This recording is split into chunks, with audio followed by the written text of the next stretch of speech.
guys, it's Boxing Lowdown here, and I'm delighted to be joined by Ewan from EB Boxing, Simbox Boxing, who will be my host again while we preview this second episode of Fantasy Fights. Now, I haven't actually got a name. I'm just going to call it Fantasy Fights. I don't know what you think, but yeah, Fantasy Fights sounds right, doesn't it? Yeah, it sounds good to me. Sounds good to me. Let's just run with it. But yeah, great first episode. We went through quite a few fights on there. Got some good feedback from it as well. Hatton Khan, Mayweather against Hearns, Triple G against Bernard Hopkins. We had some good fantasy matchups in there. And I've got some good ones today as well. I'm going to do 3 today. And I hope you're ready. I'm going to get your expertise on these fights. So let's just see where it goes. But yeah, what did you think of the first episode quickly? I thought it was great. I thought it was really good. I love a bit of the fantasy fights. It's such a boxing Twitter thing to do, is to get into like these fantasy fights and really like debate them and get into the nitty gritties. I love it. I think it's one of my favorite things. And you know what I like about history and trying to break down and find parallels and find out what would have happened with guys' different eras and stuff. So no, I really like it. It's good. Sweet, man. Sweet. I feel like I've got the perfect person on here to join me. So great having you on. But let's, without further ado, let's just get straight into it, man. The first fantasy fight that I'm going to do, some of these were from my Mythical Monday matchups. Those that are familiar with my Instagram would have seen some of the posts that I put up every Monday. So I've grabbed a couple from there and I'm going to bring it here to YouTube. And the first one that I'm going to do is actually my last Mythical Monday matchup, which was just Monday just gone. And that was between Riddick Bowe and Lennox Lewis. One of the fights where it was one of the most anticipated fights of the modern era, I'd say, that didn't happen. Lennox Lewis and Riddick Bowe, these two had great history, going all the way back to the amateurs, the Olympic Games, where Lennox Lewis defeated Riddick Bowe in the final to get the gold medal. As professionals, they were all set to meet. It was built up as a massive showdown, that unofficial heavyweight Don King tournament that they had. And it was due to be Riddick Bowe, Lennox Lewis in the final. But for some reason, the fight never got round to happening. Bowe infamously threw that WBC belt in the bin to avoid having to fight Lewis. And then when it looked like that the fight was going to happen, Lennox Lewis ran into Oliver McCall. So after that, we just never really got through to seeing this fight happen. And let's talk about it today. Like, how do you view this fight, first of all? And what's your thoughts on that matchup?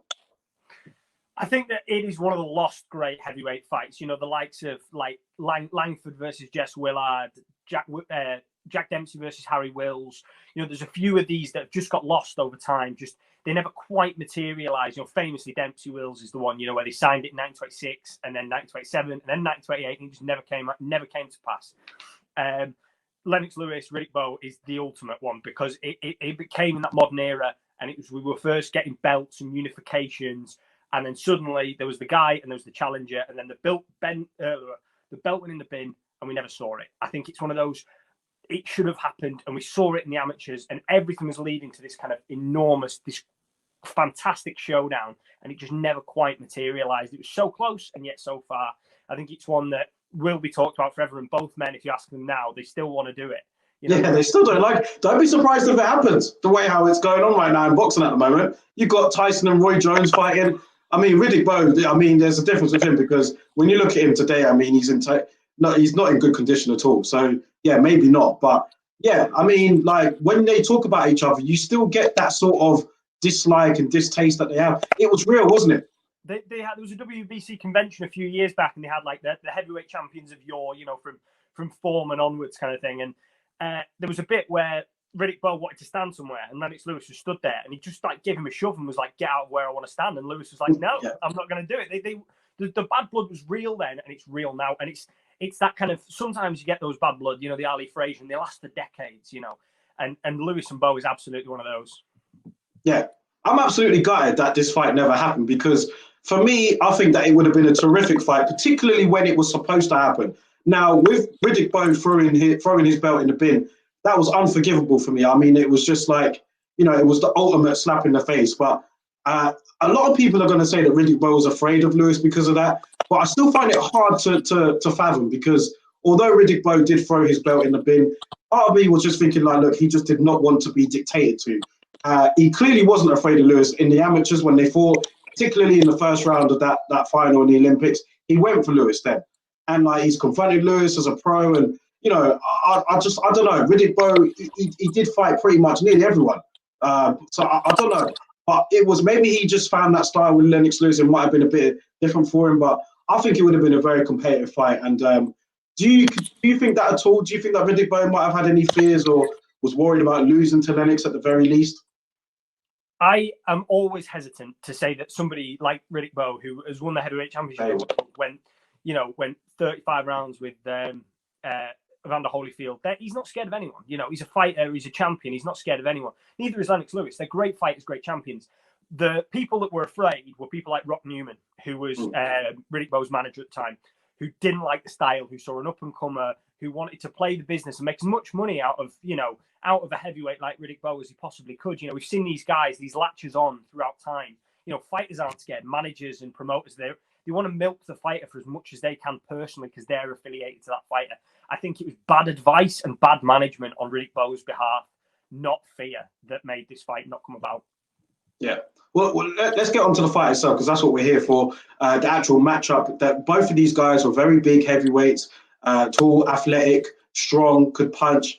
Bowe, I'd say, was more. I think he'd tend to. If we were to analyze this sort of fight, for me, I think that Riddick Bowe would would really have to attack Lewis, whereas Lewis would have to use the jab and try and dictate the pace and the control of the fight. However, I'm thinking of the Lennox Lewis before Emmanuel Stewart got in the corner because that was when the fight was supposed to happen. And a lot of people on the comments of my Instagram and on Twitter and so forth, they were saying it kind of depends as to when the fight happens, as to who they think would win it. I think that maybe if it happened earlier on, they'd favour Riddick Bowe, or if it was the Lennox Lewis when he got more developed in his career under Emmanuel Stewart, then they'd pick him. Do you kind of share the same opinion as that, or do you have a different one? I completely agree with that. I think that it totally depends because Riddick Bowe abused his body. He blew up to 300, 400 pounds in between fights and shedded it all down. And what that does is it doesn't necessarily affect your performance in the next fight or the one after that. It affects your longevity and your prime as you go forward. And Riddick Bowe wrecked his own prime with eating and abuse and drinking and, all of the things that we associate with boxers that go off the rails. So his prime, that kind of 92, 93, when he beat Holyfield, and he was fought the likes of Herbie Hyde, destroyed Herbie Hyde, who was a brilliant fighter. It doesn't get enough credit. Michael Dokes, again, destroyed Michael Dokes, who was a fantastic heavyweight, one of those proper veteran campaigners, Michael Dokes. Yeah. And when that Riddick Bowe, that kind of 92, 93 wrecking machine was a real prospect, a different prospect to the guy that fought Andrew Golota twice later on in his career. And joined the Marines for 25 minutes and, what really went off the rails. And then Lennox Lewis, like you say, he was a very, very raw prospect who was thrown in at the deep end because of his talent, and we saw that in the Oliver McCall fight. But then we think of the Lennox of late, and you think if he fights him post 1995, when Emmanuel Stewart's got him and Lennox filled out into his man's body and he was big and strong and he was, we used to work clinch so well and do that real cronk thing that Emmanuel Stewart got his fighters to do. It is two different prospects because as Riddick Bowe declined, Lennox Lewis hit his prime. And then as Lennox Lewis was still coming up, that's when Riddick Bowe had a very short era of being the best fighter on the planet. So let's be realistic and pick when this fight was supposed to happen. And that was around the early 90s, 92, 93, 94, around that time anyway. Who would you have picked? What would your prediction been and how and why? Would you have picked Riddick Bowe then, going by what you've said just now? With regards to where Lennox was at in his career compared to where Bowe was. Even though Lennox did have a win over Riddick Bowe in the amateurs, obviously the professionals is a different game. Would you, going by what you said there, do you side with Bowe? Prime versus prime, I'm siding with Lennox Lewis, but I think it's a close fight wherever you go. Prime versus prime, which is not the question you've asked me, but prime versus prime, I'm going to pick Lennox Lewis. But like you say, the day the WBC belt went in the bin, if they'd fought that day, Bowe wins that fight. Okay, Riddick Bowe was such a powerful, dominant force in the ring. He could back you up. He could back anyone up. Nobody backs up Holyfield. Riddick Bowe grabbed hold of him and threw him around. You know what I mean? He changed the dynamics of those fights. And as Lennox Lewis was kind of tall and skinny and relied on his power and his jab moving around, that guy would have got backed up by Riddick Bowe and he would have got smashed. In periods. He would have boxed for periods. It would have been a close fight. I'm not saying that there's any way in which this is kind of a charge over for Riddick Bowe or a charge over for Lennox Lewis. I think it's really, really tight either way. But yeah, I agree. I think that the day the belt went in the bin, those early 90s when it's scheduled after the Razor Ruddock fight, I take Riddick Bowe in a very, very close one. Have to agree. I think prime for prime, like you've summed it up perfectly there. Prime for prime, I'd go for Lennox Lewis. I mean, he had overall the better career. He'll go down as the all-time better heavyweight. But this is a fantasy matchup. It's not who had the better career sort of matchup. It's like a fantasy matchup at a particular time. I think at that particular time, if they fought like what you said, I'd have to favour Bowe. I think that Lennox, like you said, was just a bit raw then. He wasn't as he really progressed further on as he got into his career, and Bowe had the rapid decline. So anytime after that, yeah, you pick Lennox Lewis, and like I said, you pick him as the overall better fight. But I think at that time, that particular time when they were supposed to fight, where around the Don King tournament, I'd have to side with Bowe. But again, even that's not an open and shut case for me. You never know. It kind of depended what mood Lennox Lewis was in and what sort of shape and form Bowe was going into the fight. So a lot of circumstances are dependent on the result for me. Exactly. And if you look at the Frank Bruno fight, Lennox Lewis, Frank Bruno, which was right around that time, just before the McCall fight, Frank Bruno did a great job in that fight. You know, he was big, strong, dominant, the same way that Riddick Bowe was big, strong, dominant. And I'm not saying they were the same sort of fighter, but Frank Bruno had a lot of success in that fight. And then Lennox Lewis throws a massive left hook, changes the whole dynamic of the fight, stops him. Lewis can do that, and he always had the equalizer in both hands. If he decided that he could throw one finish in, he landed on the chin, it was done. You know, Lennox Lewis, those two are the first of the super heavyweights that could change it. You know, we've had big punches, but these guys were, 6'4", 6'5", 6'6", 225 at the beginning of their career, and they finished at 240, 250. You know, they were the first real big guys, and they could change it with one shot. And I'm saying Bowe, but Lennox Lewis could change it with one shot. Big right hand, big left hook. Lennox Lewis could stop that fight. So what's your final prediction on this? Final prediction, round and everything. Prediction, I'm going to go for split decision, Riddick Bowe. Split decision, Riddick Bowe. That sounds appealing.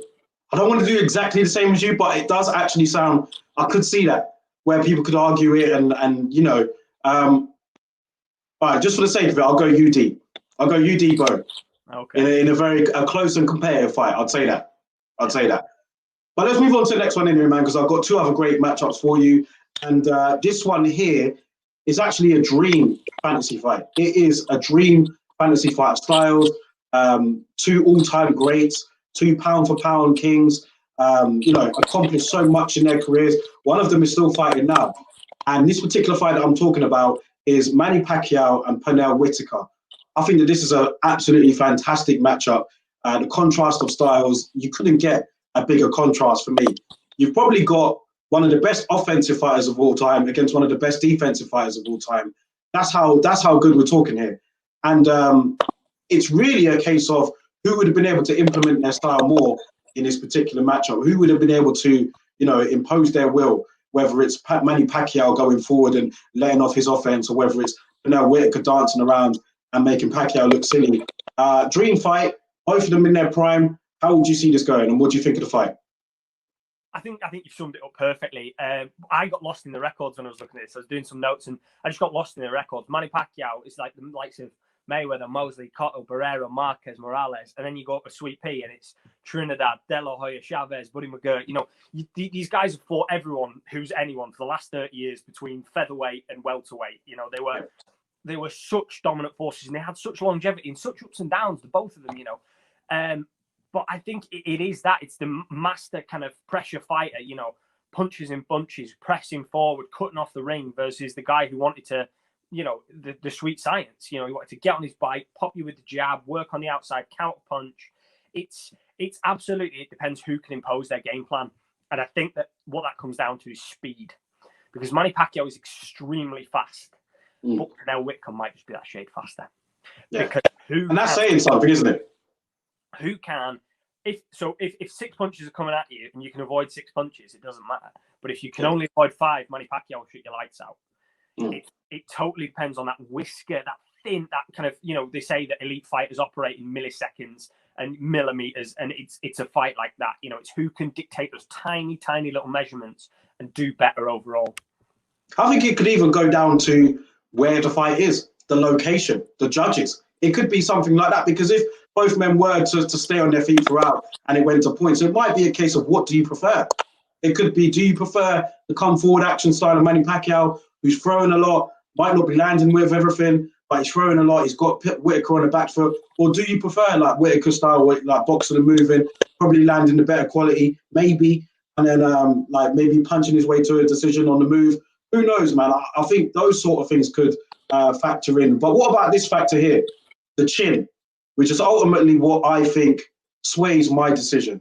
I think Pernell Whittaker had the better chin.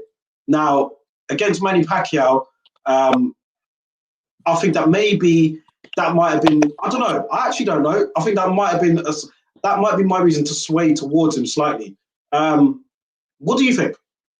I agree with you that overall, Pernell Whittaker had the better chin because obviously Manny Pacquiao's got more stoppage losses, you know. And I was going to say, I was thinking then as you were saying it, who fought the harder punches, but Julio Cesar Chavez hit pretty fucking hard. Like Chavez hit very, very hard, and he hit him clean, and he didn't go down, didn't even wobble really in those fights. So I have to shade with you in that Pernell Whittaker's probably got the better chin, and whether he can sustain those. And I think that probably adds to my prediction in terms of what it is. I think there's so many little factors, isn't there? And it's one of those where you could keep going all day and it could be like, who's got the better jab? Who's got the better foot position outside? So both southpaws.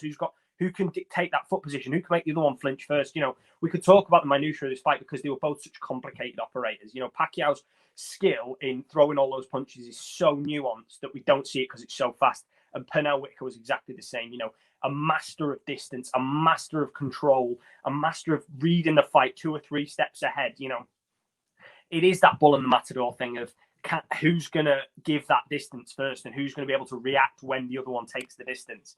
It's such an interesting fight, and it's one of that I could talk about forever. Yeah, it is literally like there are so many tangibles you can throw up in this one. So many like what ifs, and you know, what if Pacquiao did this though? Like, would Pernell Whittaker be able to survive that? Or what if Whittaker did this? Could Pacquiao get around that? And what sort of problems could be presented? You know, I'm going to side with Pernell Whittaker, and the reason why it's literally whoever you want in this one for me. Like, if you were to say Pacquiao now, I'd be like, fine. I would never. It's not one of those fights where I could argue too much your opinion on it. But the reason why I'm siding Whittaker really is just I think that his boxing ability, his style, I just think that that's always going to give Pacquiao problems. I know it was very late on in his career against Floyd Mayweather, but that fight did kind of suggest to me that somebody that is an elite level fighter like that box that way, would pose Manny Pacquiao issues. And I think that even when he was in his prime, I think that would give him trouble. And I think it could be one of those ones, like I said, with Bowe and Lewis, it could then controversially, you might favor it another way. But I could just see Whittaker maybe winning that as a split decision. I could see that as a split decision win for him. As to what you like, what do you prefer?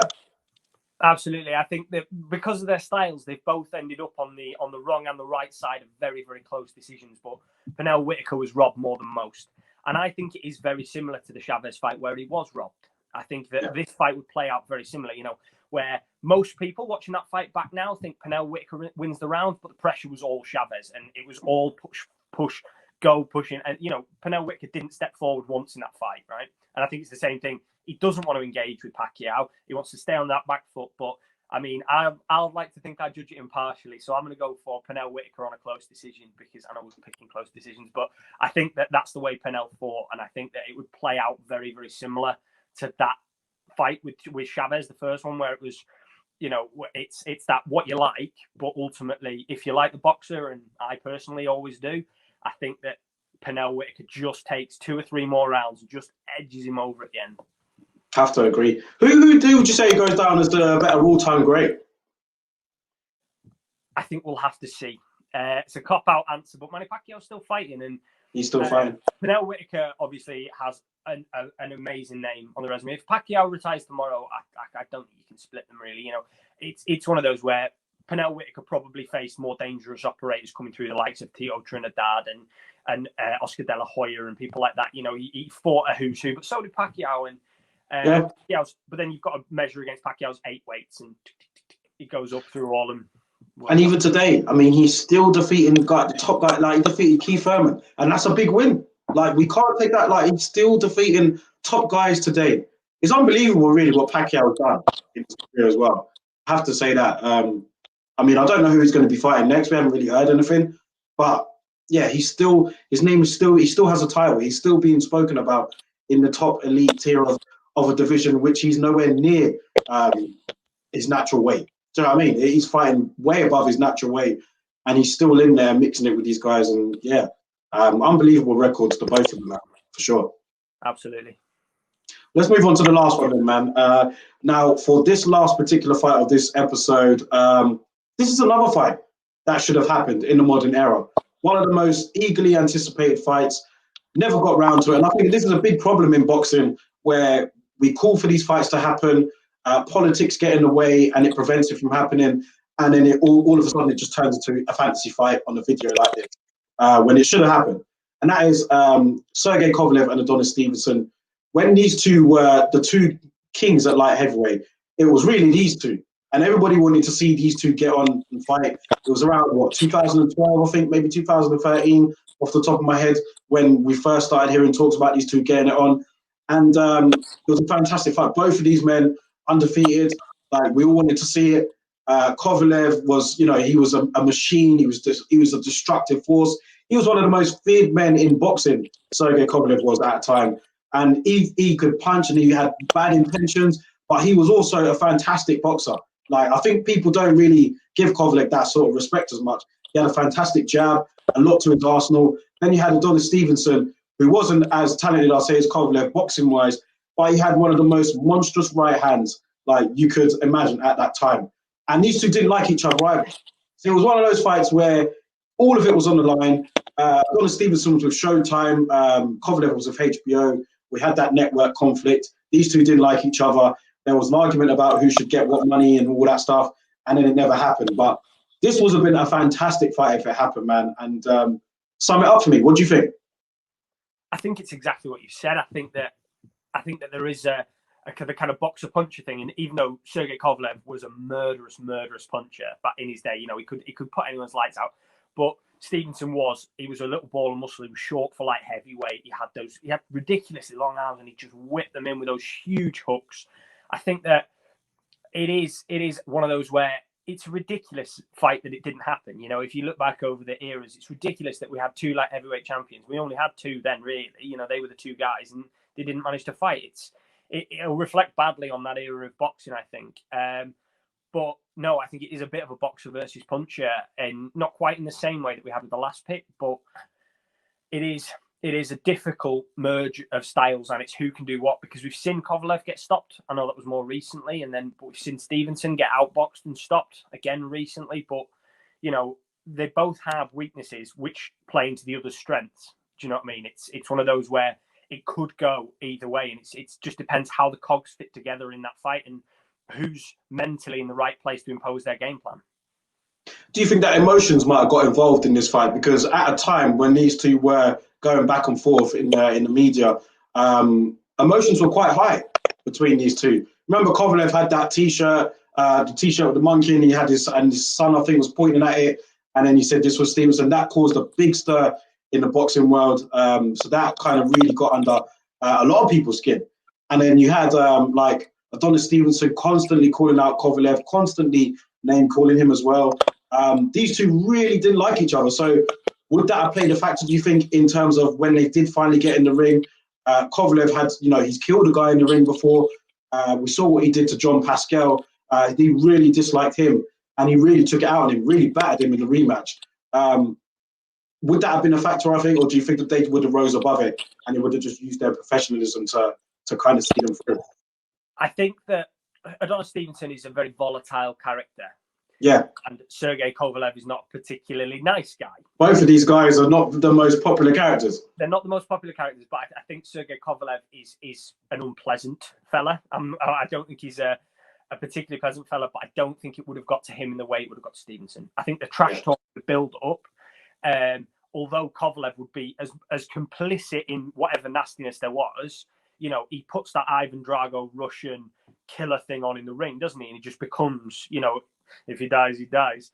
And whereas I think Stevenson would get drawn in, would want to hurt him, would want to throw that big right hand. And ultimately, I think that the nastiness, which although it may come from Kovalev, then benefits Kovalev, because if you're just searching for that big right hand and I want to hurt him, I want to get him, we saw it with so many of Muhammad Ali's opponents early in his career. again, it's not a comparison, but a lot of Ali's, all he wanted to do was really hurt him, and they were so angry and so wound up. And then as soon as you talk big right hand, you get hit with 3, and then he's gone, And I think Kovalev's boxing ability, if Stevenson's just winging that right hand in, trying to kill him, Kovalev's going to be able to slip under and like execute clean work in a response to that. And I think that might, in terms of the trash talk and the unpleasantness, that would play into Kovalev's hands. Yeah, I have to agree. My prediction for this fight, I'm going for Kovalev. I'm going for Kovalev late as well, probably around round 10. I just think that he had more to his arsenal than Stevenson. And let alone that, he was a murderous puncher as well. I mean, let's not forget, we talk about Stevenson right hand, but Kovalev, he could punch as well. And he punched with bad intentions. And I just think, like with the mental capacity of both men, I think that Kovalev was more ice cold in that ring. And I just think that at the time, Stevenson definitely could have put Kovalev down with that right, and he could have stopped him for sure if he caught him right. Like Kovalev didn't have we've seen that he didn't have the greatest chin in the end. But I just think overall, I have to lean towards Kovalev to win this one. I'm going to say round 10, Kovalev stoppage, in an up and down barn burner. Great fight. But I just think his Arsenal will see him through. Have you been reading my notes? I've got a written Kovalev KO round 10. I think really no, I haven't seen it. It's a fantastic fight. Like you say, I think that it plays out quite similar to the Gvozdyk fight. And I know it's unpleasant to watch the Gvozdyk fight back, that happened afterwards, but I think it plays out in a very similar manner. Kovalev, he was as good a boxer as Gvozdyk. In his prime, he was a real slick mover. But that upright Ukrainian Russian style that Kovalev kind of was the prototype for fighters like Gvozdyk. I think that style plays into his hands. I think the animosity plays into his hands. And I think that the X factor is that not only is it a boxer versus puncher, but the boxer can punch like a mule. I think that when he finds that opening, if he explodes onto Adonis Stevenson's chin, I think he puts him out. I think he puts him over. Like, again, if between 8 and 12, it's one of those, but it's one of you pick any end of those late rounds, I think he'll get to him. And like you say, he could well be finding himself climbing up off the deck. So many of Adonis Stevenson's opponents did. But you just never know with a fight like this. But I would lean towards a Kovalev late stoppage. Appreciate that, my man. And again, thank you for your time on here. I have to agree with you on that. And some great fights to go through, man. Always good going through them. And, I think we kind of was in agreement for nearly all of them, weren't we? We were in agreement for the first one. Yeah, pretty much. Yeah. I'll have to come with some really rogue opinions next time. I'll say something mad next time, I promise. No, it's all good. I think, just hearing your opinion on it is great in itself. And I appreciate your time on here, man. And again, for anybody that is not following Ewan, who's not following Simbox Boxing, do you mind just letting people know where they can find you? Yeah, it's at EBBoxing1, and then at Simbox is where all my writing is. My ridiculous mustache is for charity, is for Movember. My charity page is in my bio. So if you think I've looked ridiculous through this, stick a couple of quid in there. Brilliant, mate. Send me the link. I'll put that in my bio as well. So for anybody watching that would like to contribute, then feel free. And Ewan, again, thanks for coming on, man. Cheers, mate. Thank you very much.